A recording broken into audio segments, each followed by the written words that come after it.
The iPhone season has finally started, and yesterday Apple rolled out invites for September event, calling it awe-dropping.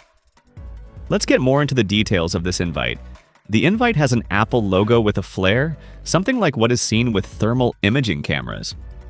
Now many will think, is the iPhone 17 getting a thermal camera? Well, that's not the case. But there are a few things we can find out from this logo. First is the orange color, which is consistent with the leaked new color for the iPhone 17 Pro and 17 Pro Max. Secondly, there are many shades of blue, but predominantly we can see deep blue, which is for the iPhone 17 Pro, and light blue, which will be available for the iPhone Air. The second thing with this logo is the new vapor chamber cooling system we've been hearing about. This would mean better cooling and heat dissipation with these new iPhones. Since this logo resembles a thermal image and most of it is blue, it's worth noting that in thermal imaging, blue usually means cold rather than hot. The tagline awe-dropping could mean extremely thin, which is consistent with rumors of Apple releasing a super thin phone this year that will be called the iPhone Air. So these are some major Easter eggs we can find from this invite. But wait, there's more.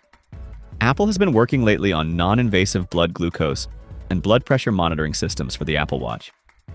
Many rumors point out that Apple is actively working on releasing a blood pressure monitor for the Apple Watch this year in 2025. This kind of red and blue light could be part of the non-invasive blood glucose monitoring system for the Apple Watch. If this is true, it will be huge news for Apple fans.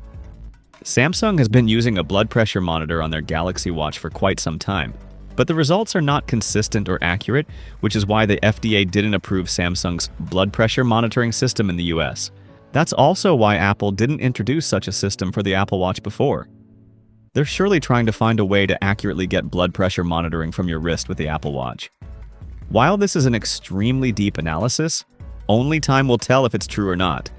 But recent Apple Watch Ultra leaks point out that there are changes with the display, meaning the display isn't the same size as before. So Watch Ultra 3 definitely has some hardware changes.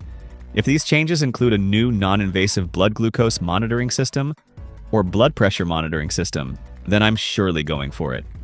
The event will take place on September 9th, which is almost 13 days from today. I'm really excited for the next iPhones and the Apple Watch. What are you most excited for? Let me know in the comments, and I'll catch you in the next one.